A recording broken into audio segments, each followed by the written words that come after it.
All right, Cassidy, we've already been online now 2 hours together, I think. And we decided now, after a little conversation, we're going to keep going. We have the energy, we have the time, and we want to record ourselves a little bit in a conversation because there's been a lot of things brewing.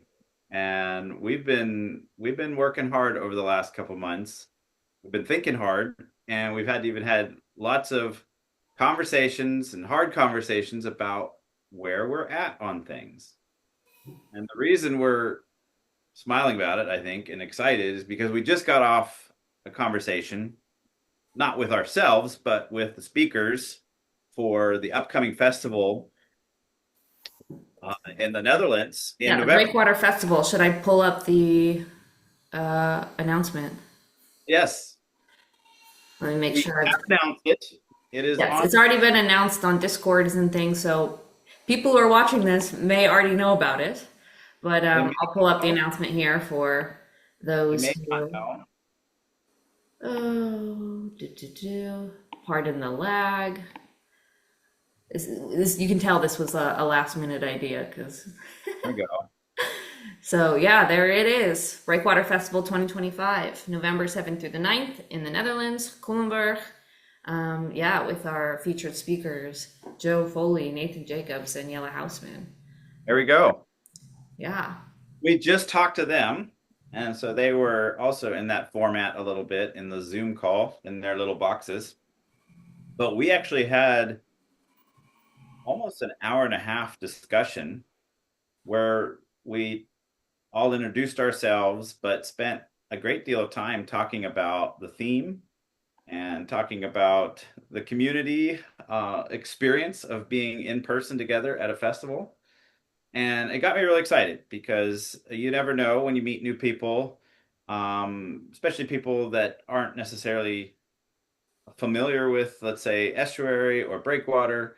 Are they excited to be part of it? Are they standoffish, reserved? But I think they all express in their own way how meaningful it is to do conversation in person, and that really got me excited. So I think one of the things that we want to just touch off right away while it's fresh in our mind is that we always work with the speakers to come up with a theme. We come up with um, something that we usually try to give something to them what they can grab onto to talk about. But a lot of like the contours of it, the direction of it, that comes from a lot of times these mini little estuaries that we have ahead of time with the speakers. So I don't know. Why don't you start us off? What are some of the things that really jumped out to you about, let's say, the topic that we've chosen and what you feel like they got excited about to talk about? Yeah, should we say the topic? Should we? Well, I think we should because Yeah. after that, after we spent an hour and a half, I was like, I don't think we can do anything else except that topic. Yeah. So the official theme is cross-pollination. And we're still working a little bit on the wording exactly how, it's going to go, but really kind of trying to figure out how do we navigate a world of diversity and how do we do that well. And yeah, it was really encouraging to me, especially as you mentioned, this sense of how do we have these things in person. That became sort of a sort of a theme with each of the speakers bringing up of how do you have this um, navigation of that diversity and communication in reality in the sort of hyper real world versus the online sort of abstract world. And it was encouraging to me because I think that's what Breakwater has been trying to do from the very beginning. How do we take this online conversation that we've been having of trying to figure out meaning and life and all of those things, and how do we bring it into reality and lived community? And yeah, we've had lots of conversations about what it is we're doing with Breakwater and how we're doing that. And so there is something wonderful about seeing that it's not just our own little insular corner that is having a need for or a felt need for these kind of conversations and those things. And yeah, it gets me really excited about the event this year, but hopefully what it might mean if that event is successful, for what we could do in the future with Breakwater to continue that sense of this cross pollination, because estuary is very much this weird place where we're trying to facilitate diverse conversations, but not in a commercial or artificial way. Like we really are just trying to, and not in sort of a wooey, unity way. That's like a false unity of like diversity where everybody's right and whatever. But like, yeah, the hard parts of that diversity and being challenged by those things and not losing humanity in, yeah, in the participation of people thinking very different things than you do. And so I'm really interested to see where they go with it and how it's gonna play out and reflect the mission that we have as an organization in putting on these festivals and helping these in-person estuary communities throughout Europe. Yeah. I mean, I learned a couple of things from their interaction with each other. They're all way smarter than me. Ditto. But also how each of them brings a very unique set of questions and perspectives to the table. Well, I've always said I'm happy to be the dumbest person in the room because Yeah, there's a lot to learn there. I think what got us going was the word diversity, which is everywhere.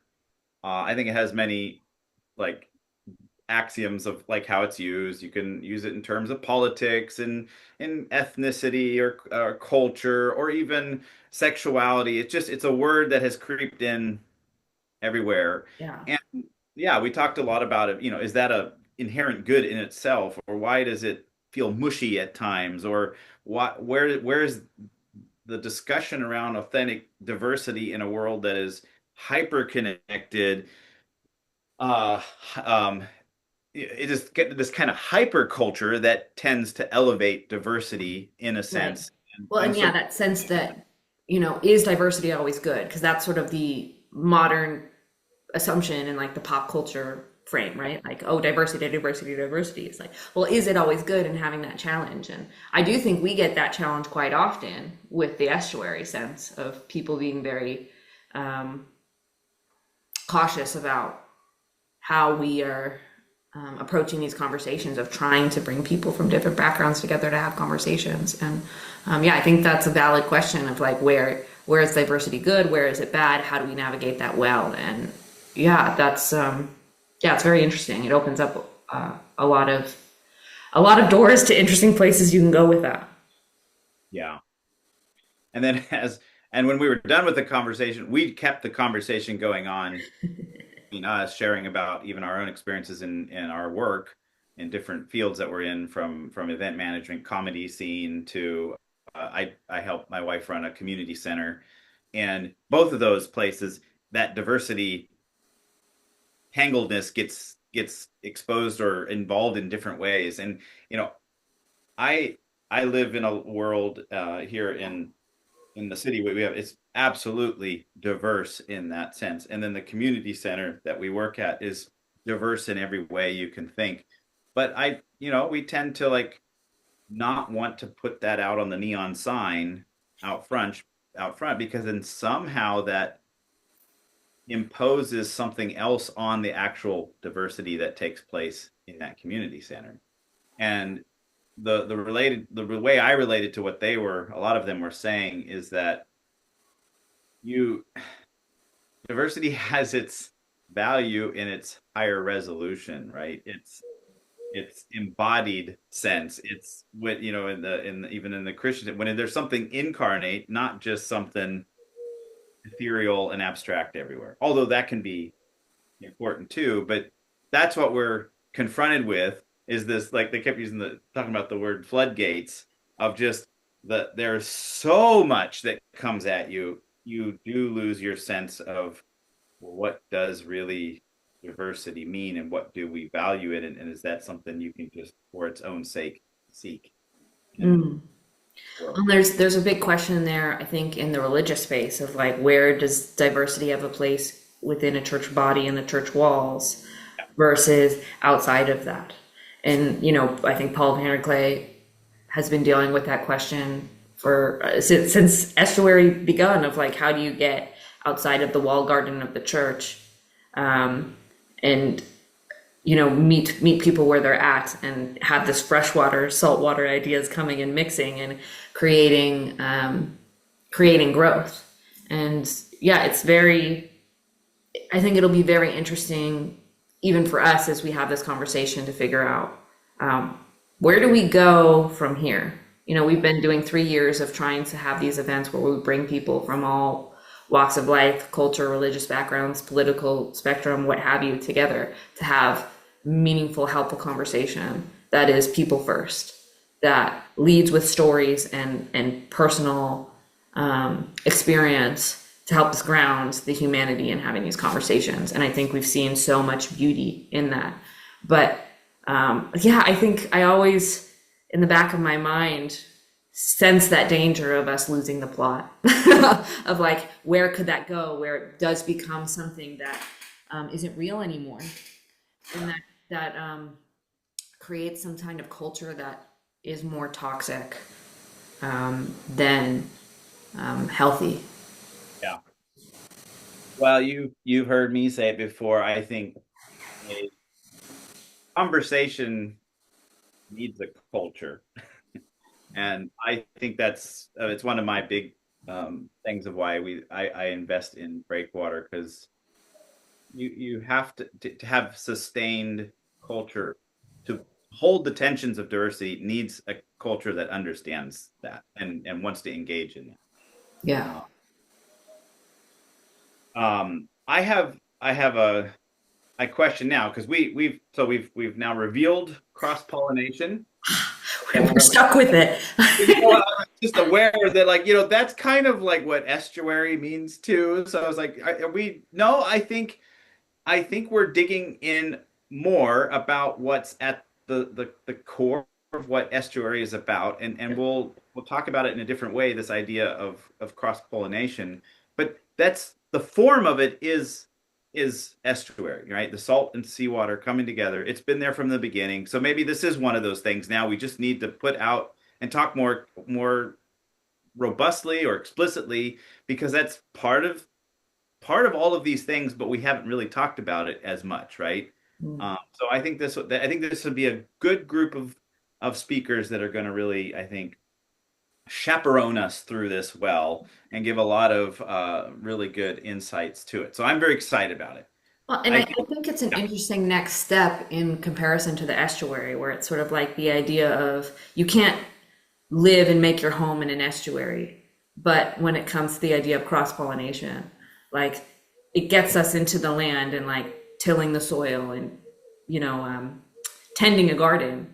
And like, how do we create strong crops, right? So there's something interesting in that development. I think thematically for where we're going of like we're leaving the waters and entering into the land where you're building real life communities and where things are being lived. And yeah, I think that the three gentlemen we have sort of headlining the are, chaperones. yes, the chaperone. Sorry, is that it? We're creating new terminology for how we call our people. No, Sherpas? I No, think yeah, chaperones. I think I think they're gonna do a great job of working together to help Yes. uncover things about this that um, yeah, are just going to be exciting and wonderful. So I'm really, really eager for it.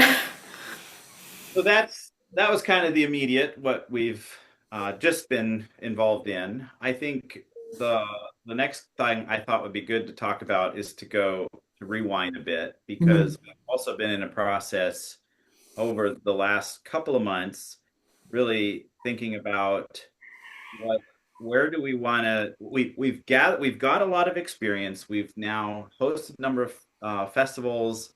We've done a road trip. We've done like a local gathering of like what we call an exchange. And so we started building a couple of templates about how this all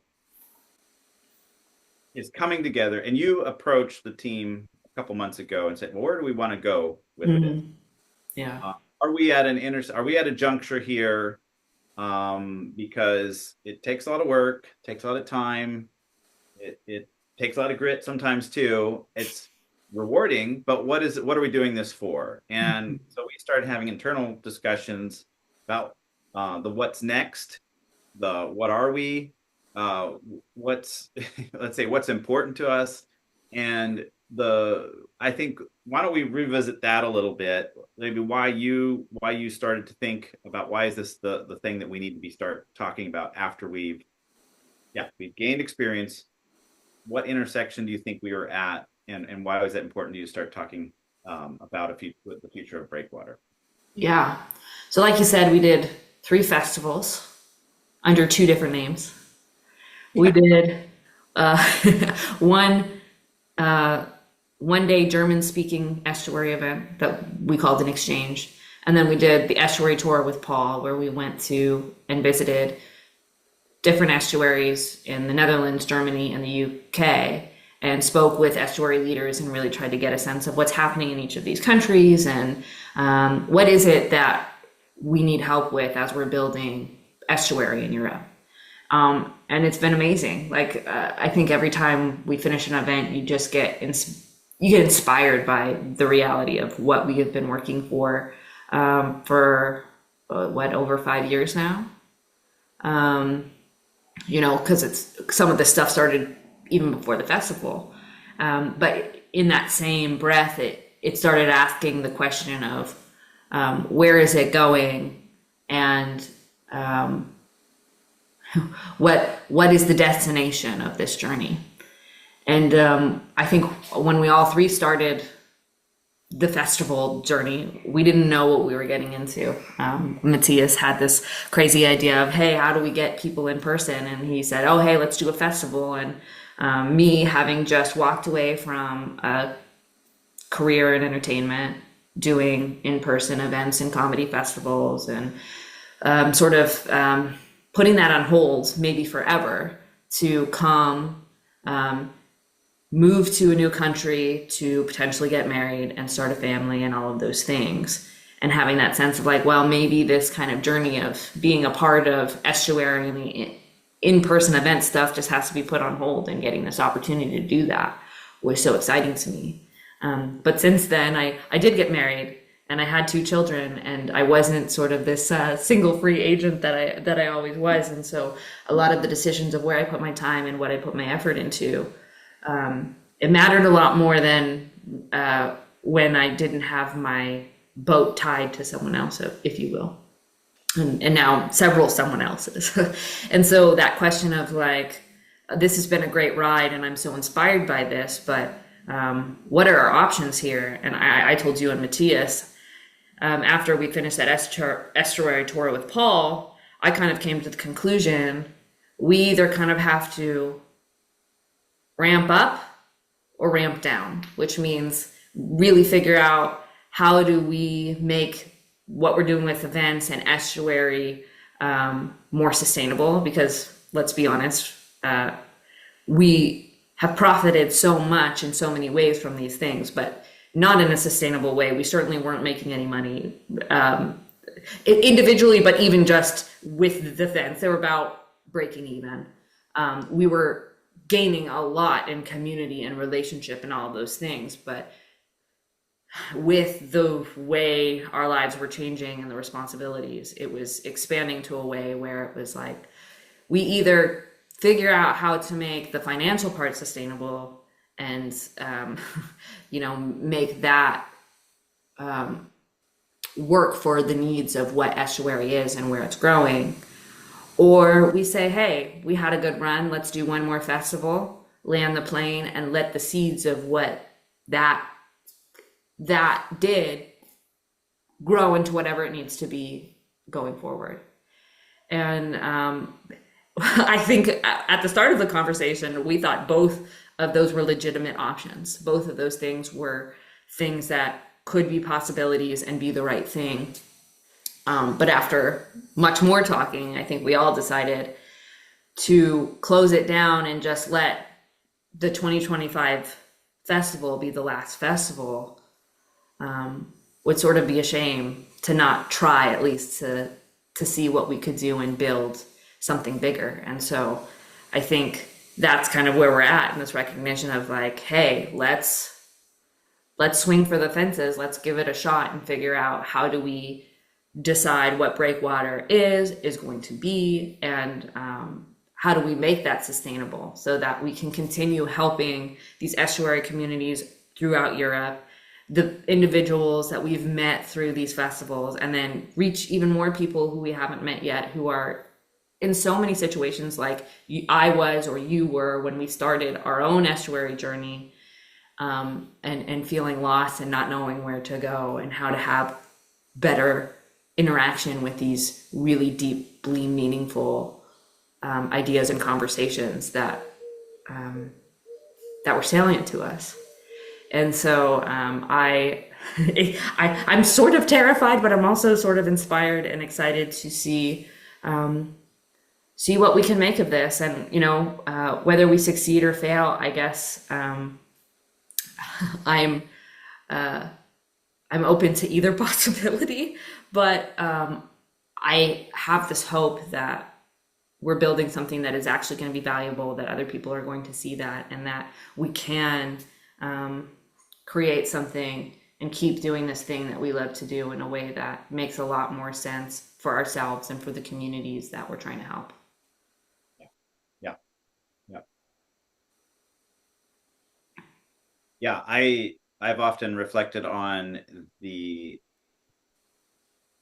challenge of com community that we have on a mass scale, like in our in a culture that maybe has become more hyper individualized. We've seen a lot of change in, let's say, traditional culture norms, all kinds of stuff. It's there's what they call, it's a fluid hyper modernity, whatever you want to call it.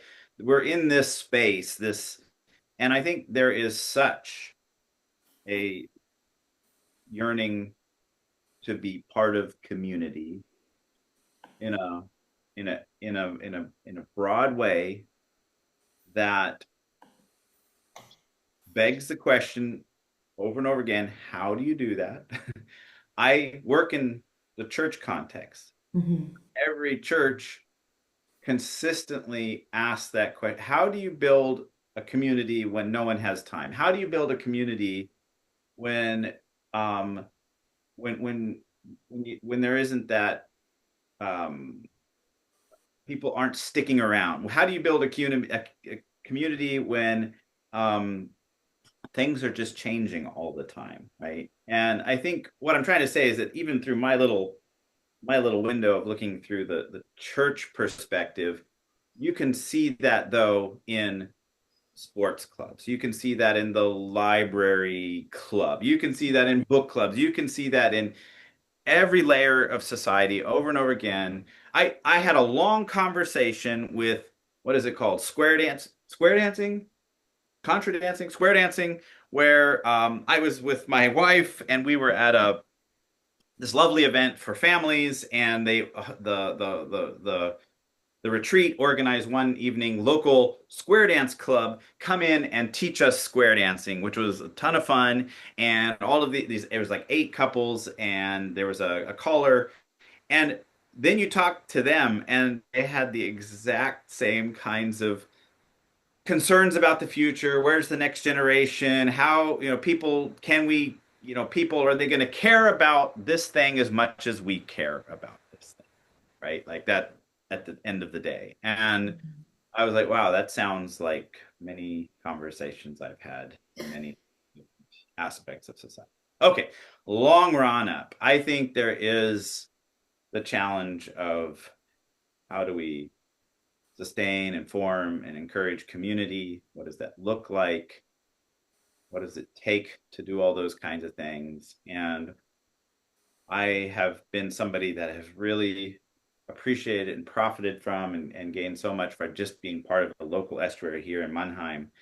And I see something like Breakwater being able to contribute to something larger than itself, at least being some kind of, I don't know what the language we want to use, some kind of pillar or something that able to promote it and be a point of resonance where people can see, look, estuary is a thing. It is happening in these different places, and we do have events that help bring people from all these different nooks and crannies all together, and that it encourages people to continue to do that in their local context.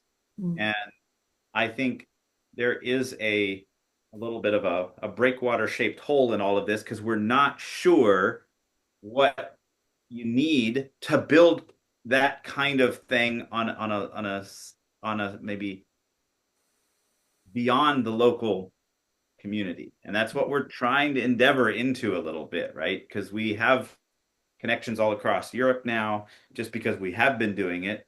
And it means that we are in conversations with lots of people in different places from London to Netherlands to Germany about how to do these things. And so I'm trying to say in long-winded tone, there is a need for community, and we're all trying to figure that out. And I have hope and and and excitement in some ways that there is some kind of thing to still be figured out one level up, that we can invite larger groups of people together to feel like they're part of something beyond just their local. Yeah.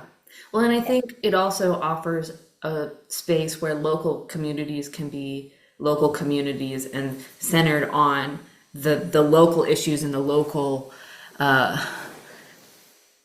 day-to-day participation of what it is to build in their space and time, and not sort of these grander senses of a bigger movement and trying to unify that. It really gives, by having some sort of organization to give structure that gives that space to work with the local community so that they can stay in their lane and continue to grow what makes sense for them in their context, while also helping others. Because that was something I was realizing going to all of these countries and seeing all of these different estuary leaders who were doing different things in different areas. They all had different pains, aches, and problems, and they had different senses of what they felt like they needed and what they were moving towards. Yet there was some connection in that reality of like, hey, we're all in this together in different stages, and there's ways that we can learn from each other, and find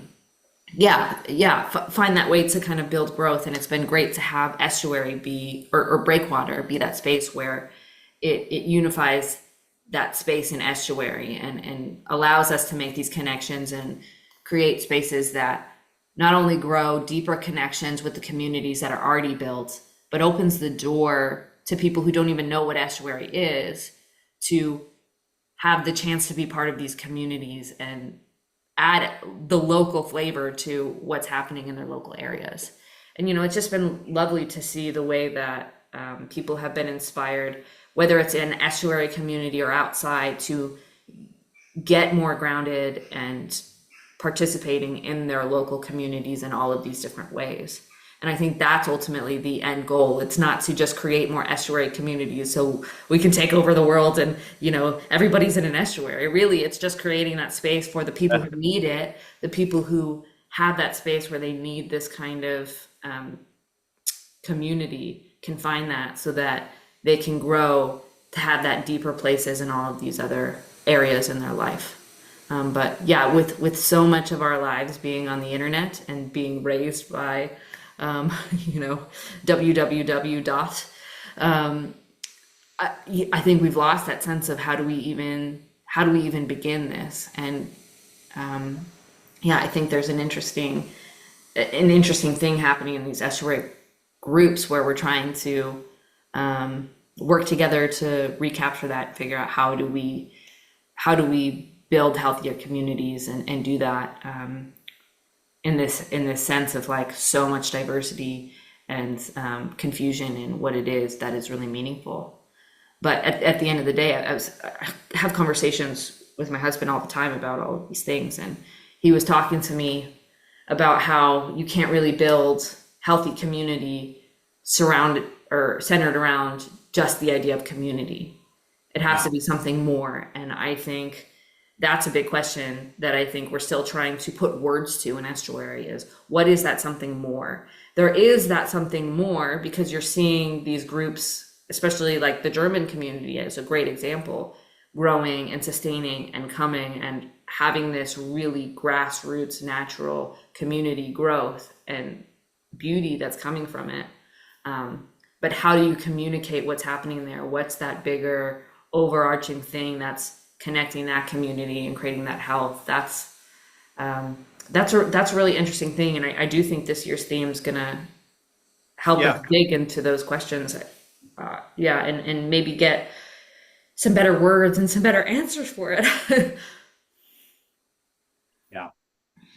I hope we're, yeah, I hope we're building a different culture in this world, and that it's a way that you can participate differently in culture, right? Like it's a different access to the diversity that's there, right? And it's more grounded. So I have it really enjoyed the estuary experience and hope that others can as well. And it's I always say to people, it's a form, it's a method, it's a way to talk, but really what it does is bring people together and you start seeing the magic of like what happens when people can talk and relate and find commonality in a whole different way.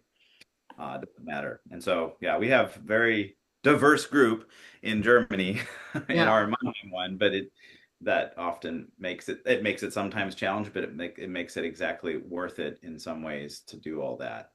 Hmm. Let me shift a little bit because we've talked a little bit what we just experienced with the speakers.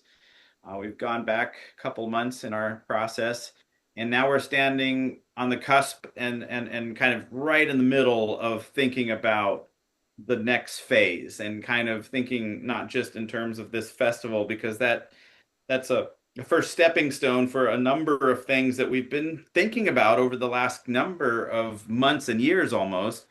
And I think it would be good to maybe share a little bit of snapshots of what we're going to be doing in terms of a crowdfunding, and then what are those things that we're hoping to gain support for down the road, um, as we think about this kind of thing that we feel compelled to like be part of and to and to bring about into this world. Yeah.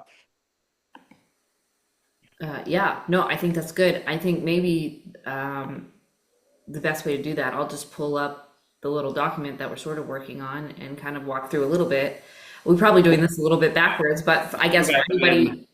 anybody who doesn't really know Breakwater is, wants more clarity about that, I think yeah, it might be good to get a sense of um, what is it really and where we're going. So let me pull that up. I was going to chide you for you said this the sort of working on. I think that is underselling. Oh shoot. Oh, this has been a passion project. So Oh wait, hold on. I'm messing up the view. Hold on. Can you see my screen? I can see your shared screen. I might have to cut this little part, make it a little smoother, but that's okay. Or I'll just put it all in. Who knows? Oh, that's what everybody. This is every Zoom meeting, anytime, anywhere. Oh Wait man. a minute, I got to share my screen. Wait, which one am I sharing? Okay, share. You can see this. Yes. Um, it's percent full screen. Can I? There. It's full screen. Oh, look at professionality. Ah, wow. I am a real professional here. All right, so yeah, I guess best way to start is just talk. What is next? What is the next phase for Breakwater? What is Space Water? Where are we going, and how can you help? Because yeah, we're taking the leap. We're gonna try to ramp this thing up. So let's start with who are we? Breakwater is a network organization dedicated to supporting productive conversation and growing estuary communities beyond the online world. And we're doing that through hosting events and providing different resources to local estuary leaders and other people in the meeting space. And sort of our mission is to provide respite from the untamed tide of online exchange by supporting the creation of safe harbors for meaningful conversations and collective sense making that help change the temperature of the global meaning conversation for the better. a little bit wordy, but yeah, basically we want to take this online conversation that's happening that kind of, I think, took, at least in the estuary space, a large growth through COVID, and has slowly tried to find its way outside of the internet into the real world again through the last couple of years. And so we want to kind of help figure out how to make these online conversations less overwhelming by grounding that in in-person communities. And I think we're trying to aim to do that in a hybrid model of estuary. So basically, we want to use these different types of participation, virtual and local, with different events to help take what is happening online and ground that in local communities. Because as much as we respect and love what has happened online, we don't think that this thing that is happening is going to be sustainable unless we ground it in real in-person communities that can be lived everyday life together. And so yeah, finding a way to bridge those two things and honor the online part of this, but having that sort of be aimed towards the local participation. And we're going to do this in a couple different ways. So we obviously have our in-person events. We are also we're going to try to introduce some virtual events, and then hopefully through that create some online resources that can help people growing and building estuary, understanding the culture, understanding the communities, and understanding how to do that in their local areas. At this point, we have three kind of different offerings that we've developed and how we're doing this. We obviously have the Breakwater Festival, which is our 3-day annual international festival, brings people from all walks of life to hear speakers and participate in estuary and just make connections. And it's always in English. And yeah, it's always been very international. We've had people from all over the world, different cultures, living in different countries, and it's been a beautiful thing. But we also want to recognize that because we are so multicultural, there are some things that doing this stuff in English that can't reach local communities. So last year we introduced something we call the Breakwater Exchange, which is just one-day events that are aimed at supporting local estuary communities and their local language. So it's very similar to what we have done with the festival in previous years, but really aimed at that local participation and making sure that it's happening in the language that most people are speaking within those estuary communities. And something that we haven't done yet, but that we're in development on, is Breakwater boot camps. And these are sort of interactive online experiences for people wanting to develop and grow estuary and other sort of things in the meaning exploration space. We've got an ambitious idea of what that could look like in the future. And so while none of these things are official or the dates are kind of locked in, this is sort of the hope of what we can do for 2026 for our in-person event schedule. So we obviously have our November festival in 2025 in Culemborg.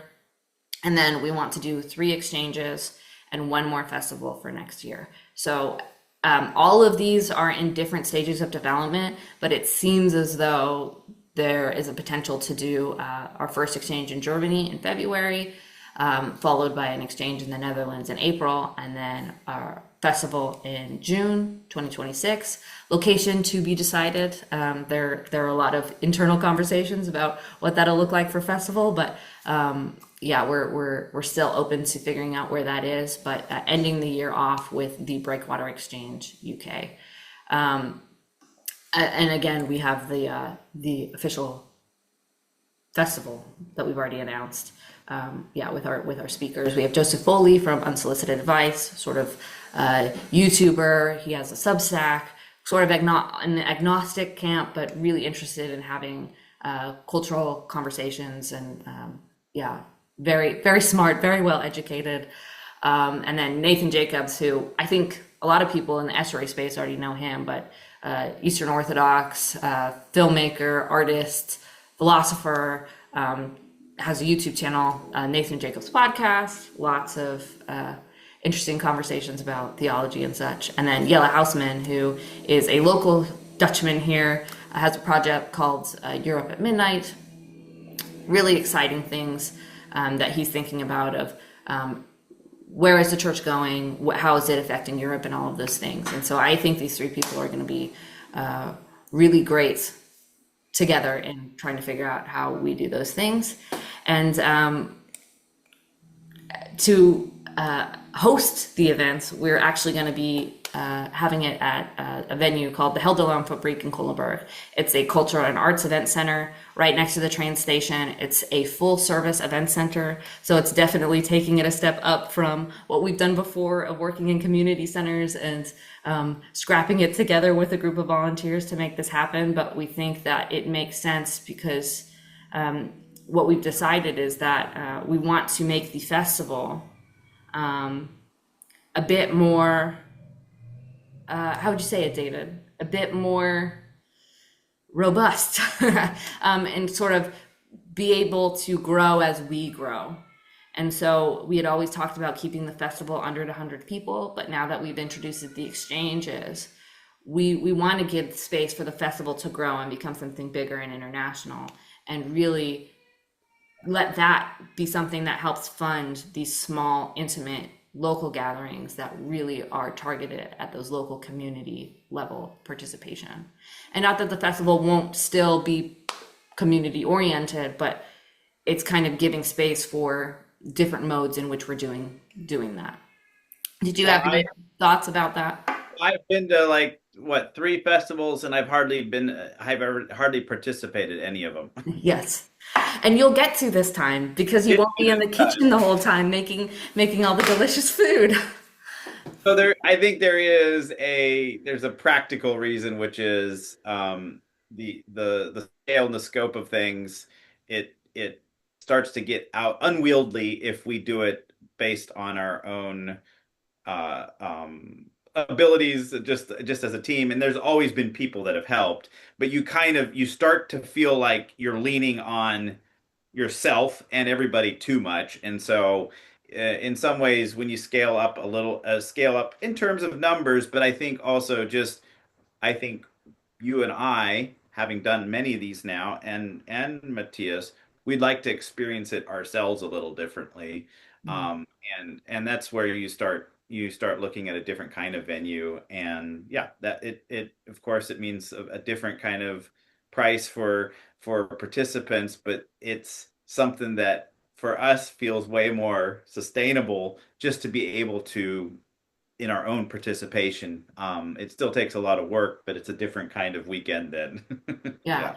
And then it gives us that space where with the exchanges, we can still have that very small, intimate, community oriented event that we love and want to keep cultivating, but in a way that can be a little bit more sustainable, that can rely and work with the local communities in the local areas to help us put those on and give sort of maybe more of like a celebratory thing where all of those estuaries that we work with on these exchanges and individual can come together and exchange with each other.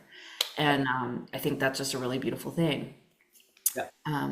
So that's the dream. That's the hope. This is what we have commitments for and plans for. But it costs some stuff. So what we're actually going to be doing is launching a crowdfunding campaign in August to help us get to our first sort of payment goal for the 2025 festival. And we've decided that we want to do a crowdfunding campaign because we've only come this far with Breakwater and what we've done because of the generosity and the participation of the people within our community who have seen what we're doing, want to be a part of it, or want other people to be able to experience that as well and just see the beauty in what we're doing. And so we felt like it felt right to try and return to that community and see if they were willing to help us take this next step and figure out how we can take this to the next level and fulfill everything that we want to do for 2026 and beyond. And so we're really excited to kind of launch that and participate in that. And so I think the big question is, how can you help? And so there's a couple things that you can do. First of all, you can join our wait list. I have the link for it here. We'll put the link in the description as well. But that's going to give you a best chance to be updated on one, what's happening with the 2025 festival. But there's also a way that you can opt into our newsletter where you can be updated about all of the future events that we have and then what we have coming on with the crowdfunding campaign and everything else. The second thing you can do is share and support the campaign.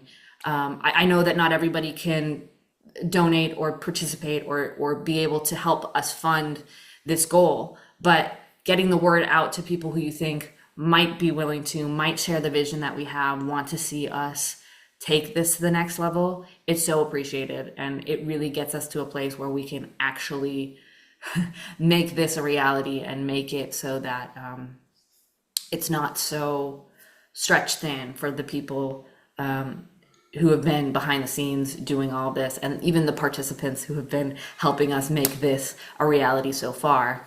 The last thing is help us promote, whether it's Breakwater, our events, the crowdfunding campaign. If there's a way that you know how to help us promote this thing, whether it's a connection to somebody else's YouTube channel or your YouTube channel, we'd love the help in trying to expand our circles. So we have an email right there. You can reach out there to help us on any of those fronts, but particularly if you're wanting to help us find a way to promote, I think that's really what we're needing help with as we build these next steps. And we haven't really mentioned anything about the boot camps yet, but we're also in development of a boot camp for 2026 as well. We're not ready to officially say what it is, but we're eager and excited to have that participation as well. So those things, by doing any of those three things, helps us continue the development and keep you updated about what we're doing and how would you say it? How we're doing on managing those goals and getting to that place where we're trying to, support the communities in these ways. Well, I just come join us at the festival. I think Yes. it'll be a lot of fun, and I look forward to actually participating this year. Yeah. Well, and that's another thing. Joining an event also is helpful, but if you join the wait list, that gives you that chance to get Exactly. access to tickets and being able to know all of the details as we continue developing all of these different things. Yes. And so, Cassidy, since you've kind of now switched to talking to the invisible audience beyond us, I I want to broke go the back fourth to the wall. future.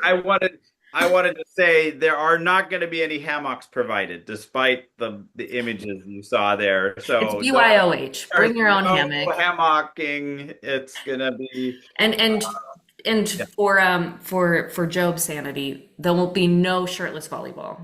no shirtless volleyball, no Top Gun. Yeah, that'll Yeah. be it is We're gonna keep it classy, but you have classy. to put the Easter eggs in there.